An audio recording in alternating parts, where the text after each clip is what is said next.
అమ్మ ఏంటి ఈ రోజున లోకేష్ గారు ఈ ప్రజా దర్బార్ అంటూ ప్రతి ఒక్కళ్ళకి వాళ్ళ సమస్యలు తీర్చడానికి ఒక వేదిక ఏర్పాటు చేశారు. మీరు ఏ సమస్య ఎక్కడి నుంచి వచ్చారు?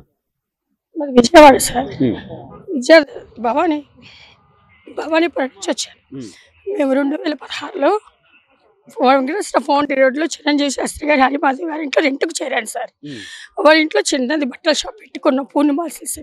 ఉమ్, మా వారు అప్పుడు నాకు చెప్పలేదు, నా ఫరం మీద ఉన్న చెక్కులు ఓనరు ఇల్లు ఖాళీ చేసి ఇస్తామని 3 చెక్కులు ఇచ్చారు సార్. ఉమ్, ఆ చెక్కులు కరోనా టైంలో మేము ప్రతి నెల రెంట్ వేస్తున్నాం సార్. ఉమ్, అంటే బై హ్యాండ్ ఇస్తున్నాం, మేము ఎప్పుడు కూడా ఆ బ్యాంకులో వేయలేదు సార్. అట్లా ప్రతి నెల ఇస్తున్నాం. కరోనా టైంలో మీరు రెంట్ పెంచాలని 14,000 చొప్పున రెంట్ ఇస్తున్నారు సార్. కరోనా టైంలో ఇంటికి వచ్చి గొడవ చేసి, కరోనా టైంలో మా వారు మాది పెద్ద బట్టల షాప్ ఇష్యూ జరిగింది, అది గొడవల్లో ఉంది, కోర్టు కేసు నడుస్తోంది. మోహన్ చేసిన వర్షాలతో పెద్ద షాప్ సార్, సొంత మేనల్ని మోసం చేశారు, అది కేసు నడుస్తోంది. వీళ్ళు ఈ కేసులు ఆ కేసులు వేసి టెన్షన్స్ అయినా తట్టుకోక హార్ట్ స్ట్రోక్ వచ్చి చనిపోయారు సార్. 6 months అయింది చనిపోయి. ఇంకా లోకేష్ గారిని కలుద్దామని అర్జీలు రకరకాల కేసులు ఇస్తారు సార్. 3 చెక్కులు, ఇక్కడ 2 చెక్కులు వేశారు. హైదరాబాద్ లో 6 lakhs వేశారు సార్. చిరంజీవి శాస్త్రి గారు హరిమాధవి అని. మేము వైఎస్ఆర్ మేము అసలు కట్టక్కర్లేదు సార్ రూపాయి కూడా. 6 lakhs హైదరాబాద్ నుంచి వేశారు, ఇక్కడ 4 lakhs. ఈయన చనిపోయిన వెంటనే జడ్జిమెంట్ ఇప్పించి కస్టడీ వేసారు సార్. రాజమండ్రి చేయించి తీసుకొచ్చారు పిల్లలు. అది సార్ చెప్తామని నారా లోకేష్ గారు కలిసి ఇప్పటికీ కేసులు రన్ అవుతూనే ఉన్నాయి సార్. మా బాబు మీద కూడా వేశారు, చనిపోయినా కూడా మా బాబు మీద కూడా వేసి హరాస్మెంట్ చేస్తూ ఉన్నారు సార్. ఇదిగో చెక్కులు అవన్నీ, ఇదిగోండి ఇవన్నీ పేపర్స్ సంబంధించి అన్ని తీసుకొచ్చారు.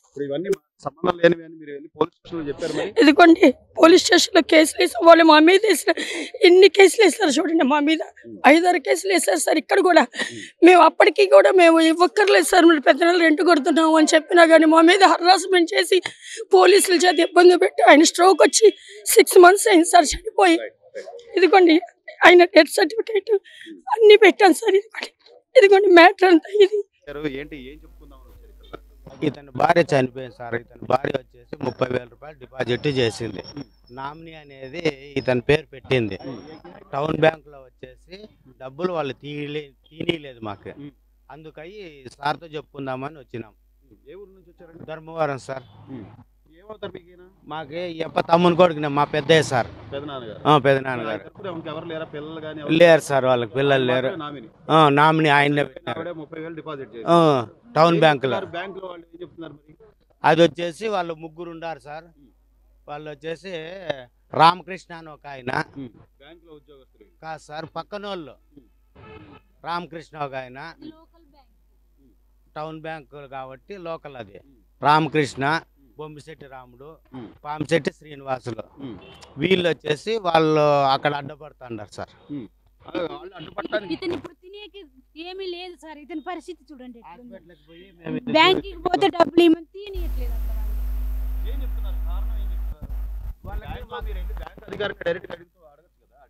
మాకు రాసిచ్చినారు ఆ డబ్బులు అని చెప్తున్నారు సార్ వాళ్ళు. వాళ్ళు రామకృష్ణ ఎందుకు రాసిస్తారు? వీళ్ళు చచ్చిపోక ముందుకు ఎందుకు రాసిస్తారు సార్? భార్య చచ్చిపోయింది, భర్తకు హక్కుంటుంది.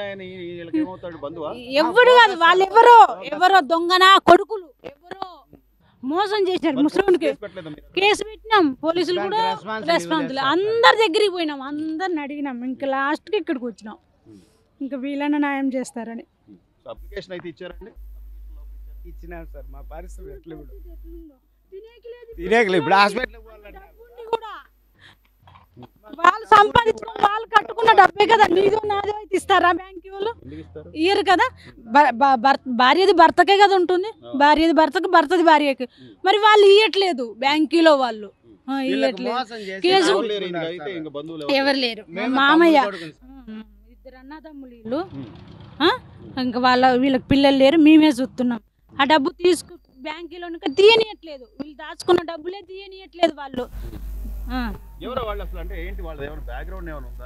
బ్యాక్గ్రౌండ్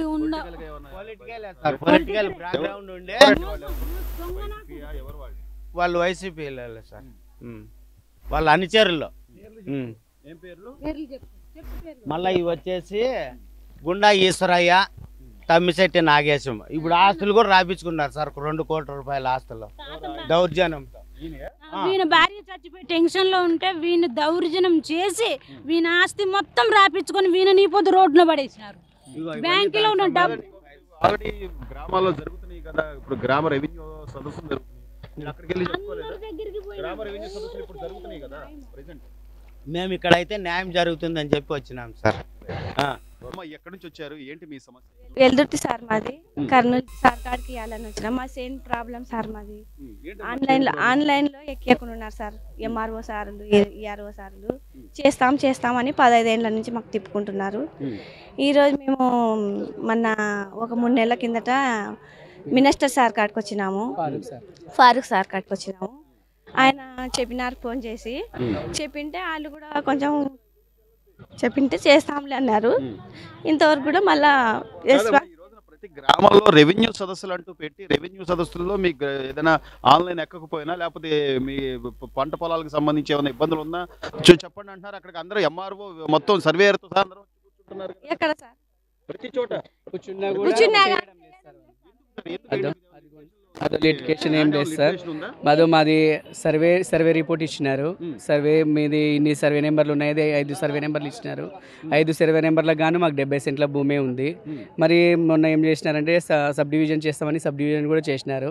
చేసి మరి ఏమంటున్నారు, ఇంకా 5-6 నెలలు పడుతుంది, సంవత్సరం పడుతుంది, మీరు మేము చెప్తాం అప్పుడు రాండి అని చెప్తున్నారు. ప్రాబ్లం ఏమంటే మీది ప్రభుత్వ భూమి ఉన్నందుకు మేము ఎక్కాము, ఇంతకు మీరు సాగులు ఉన్నారా లేదా అంటే మాది బ్రిటిష్ కాలంలో నుంచి కూడా మేము సాగులో ఉన్నాం. మా తాతల కాటి నుంచి అప్పటి నుంచి కూడా ఇంతవరకు సాగులో ఉన్నాం. మాకు మా పెద్ద తాత వాళ్ళు, చిన్న తాత వాళ్ళు అందరూ అమ్ముకున్నారు. మాకు 70 సెంట్లు మాత్రమే మిగిలి ఉంది భూమి. ఆ భూమి కోసమే మేము తిరుగుతూనే ఉన్నాము. మినిస్టర్ సార్ దగ్గర కూడా వెళ్ళింటిమి, ఫారూక్ సార్ దగ్గరికి. ఆయన ఎమ్మెల్యే కూడా ఫోన్ చేసి చెప్పినాడు, ఆయన కూడా పట్టించుకోవడం లేదు. ఎంఆర్ఓ కూడా పట్టించుకోవడం లేదు. అది మోటివేషన్ చేసి ఆన్లైన్ చేయాలంటే 10 నిమిషాల పని ఎంఆర్ఓ సార్కి, ఆయన కూడా చేయడం లేదు. ఆయన రావద్దండి అంటున్నాడు. ఆయన మేము చెప్పినాక రాండి అంటున్నాడు. కలెక్టర్ సార్ కూడా అర్జీ ఇచ్చినా కూడా అదే ఉంది, మాకు చేయడం లేదు సార్. మా పొలం మాకు కావాలి సార్. మాకు ఆన్లైన్లో చేసి మాకు పాస్బుక్ ఇవ్వాలి సార్ వాళ్ళు. మాకు అదే సార్, మేము అనుమానాలు ఉన్నాం, మాకు ఎవరు లేరు సార్. మేము చాలా బీదోళ్ళం, మేము చాలా ఆడపిల్లలు కానీ ఇచ్చినారు సార్ వాళ్ళు. మేము దానికోసం మేము తిరుగుతున్నాం సార్. ఇంకా మాకు పెద్దల కాలం నుంచి ఉన్నది పొలం సార్. అది మీరు ఎవరికన్నా కాడగా లాక్కున్నారా, ఎవరికన్నా తీసుకున్నారా అని మాకు ఇట్లా బెదిరిస్తున్నారు సార్ వాళ్ళు. ఎవరు మాటలు వింటున్నారు సార్. మా దగ్గర అన్నీ ఉన్నాయి సార్. అది ఉంది సార్. 1863 సంవత్సరం నుంచి మా తాతల కాటి నుంచి మేము ఇప్పటి వరకు సాగులు ఉన్నాం. అది సర్వే రిపోర్ట్లు ఉన్నాయి, అన్నీ ఉన్నాయి. అది కానీ ఎవరన్నా ఒత్తిడి చేస్తున్నారో ఏమో తెలియదు సార్. అది కూడా మాకు ఏమర్థం అయితే లేదు.